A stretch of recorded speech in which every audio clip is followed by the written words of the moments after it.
sur la question, existe-t-il une philosophie kanak, comme existe-t-il une philosophie des îles Fidji ou des Océaniens? C'est vrai qu'il a fallu quand même convaincre, y compris certains Kanaks, qu'il y a une philosophie. Mais tout dépend de ce qu'on met derrière le terme, le concept, le mot de philosophie. Et c'est pour ça que tout à l'heure, je parlais de la colonisation, elle n'est pas qu'économique, elle est aussi mentale et elle est aussi culturelle, au point que ceux qu'on appelle les colonisés croient qu'il n'y a pas d'expression culturelle qui pourrait être qualifiée de philosophie.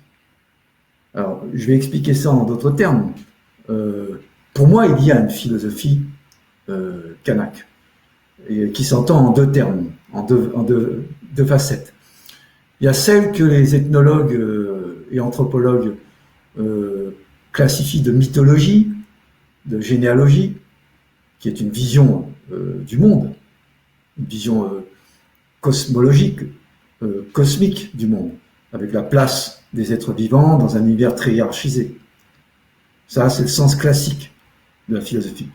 Mais il y a aussi des productions orales, écrites, de certains acteurs, pas que kanaks, océaniens, qui écrivent des textes, mais qui, effectivement, ne correspondent pas à la classification scolaire, scolastique, classification qui date depuis Aristote, de ce qu'on appelle philosophie. D'ailleurs, le terme est grec. Philosophie, c'est les Grecs qui l'ont inventé, comme les mathématiques. Ils ont inventé, c'est un mot grec. Ça ne correspond pas aux classifications et aux identifications des discours qu'on appelle philosophie, mais il y a un contenu de pensée, aussi bien dans les acteurs politiques, dont le plus célèbre est Jean-Marie Djibaou, que dans certains poètes, dont Dewey Gorodé, mais je ne sais pas si elle est connue du grand public, mais elle est connue dans le Pacifique, et d'autres. On a édité ensemble l'essentialité de Luc Camoui et Georges Weyrol, c'est-à-dire qu'il y a une philosophie qui s'exprime avec un rapport poétique au monde.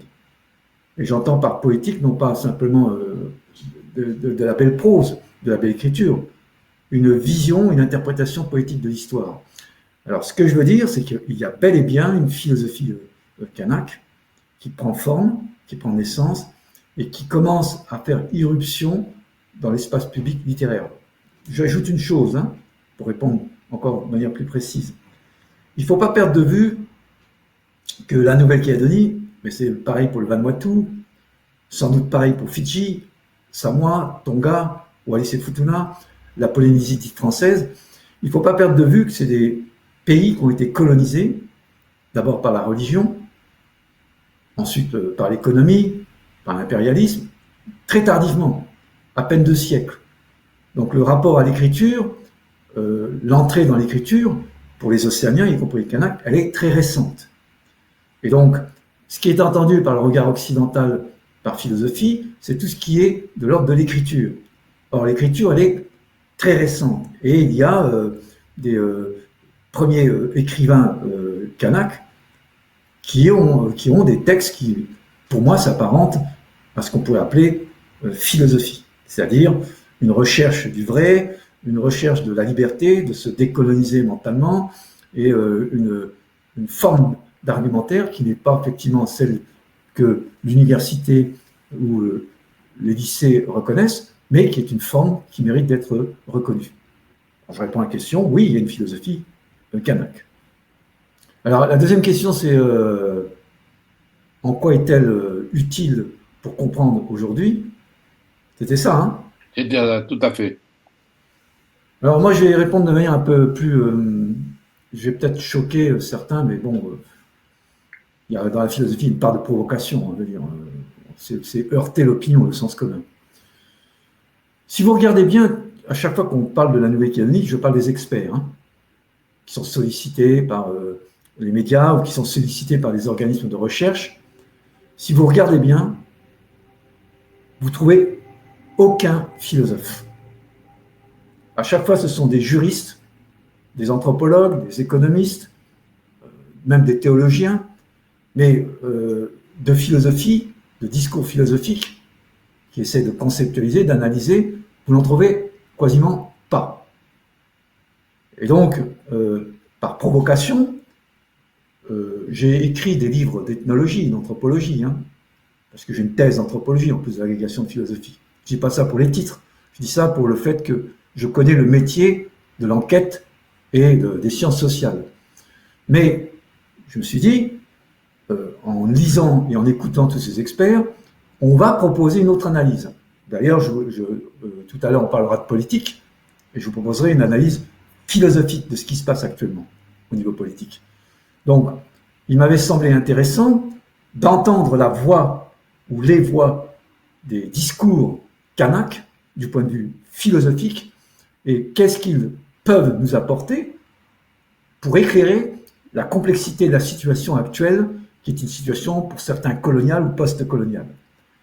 Et donc, en lisant, en faisant un exercice de lecture de certains textes, dont on a, comme Apollinaire, Anova, Tabam et d'autres, on pouvait avoir des outils d'analyse qui conceptualisent la situation de domination, de servitude, qui est celle d'une île d'Océanie colonisée par une puissance de tutelle.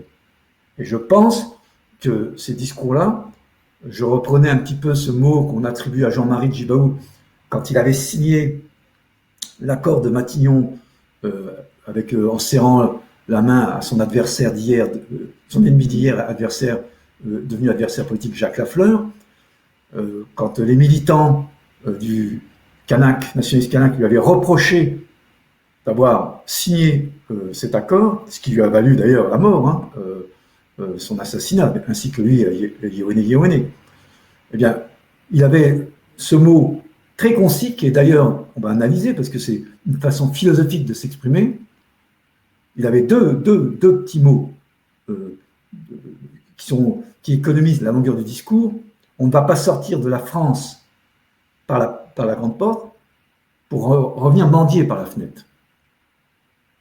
Alors, c'est une petite phrase comme ça, elliptique, imagée, ce que j'appelle le rapport poétique au monde, à l'histoire, qui en dit long sur la prise de conscience des formes de néocolonialisme qui existent de la plupart des États qui sont sortis par la violence des puissances de tutelle, mais qui sont revenus par des formes de servitude autres.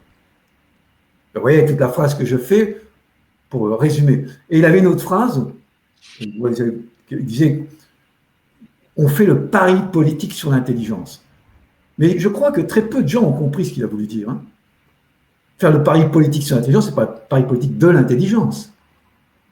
Il disait, pour un petit peuple minoritaire, on sortait en 1989 de l'affaire entre les deux tours des élections présidentielles de Ouvéa, où les élites des puissances militaires de la France ont réglé, par une guerre que j'appelle une guerre incivile, ont réglé la libération des gendarmes et des gardes mobiles qui étaient prisonniers par des militants nationalistes kanaks.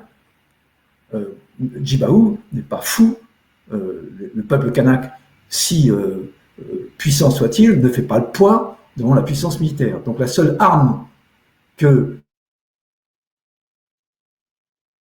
les ont utilisée, c'est l'arme de la parole, du discours, de la négociation, de l'intelligence.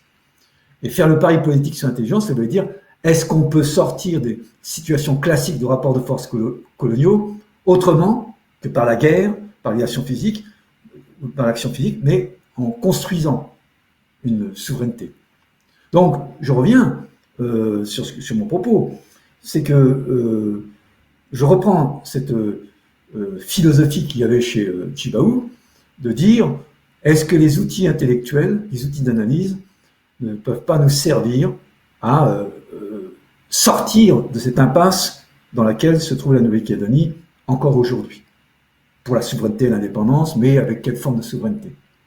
Donc, vous voyez, ça c'est un échantillon des éclairages que la philosophie kanak peut nous apporter pour comprendre notre présent.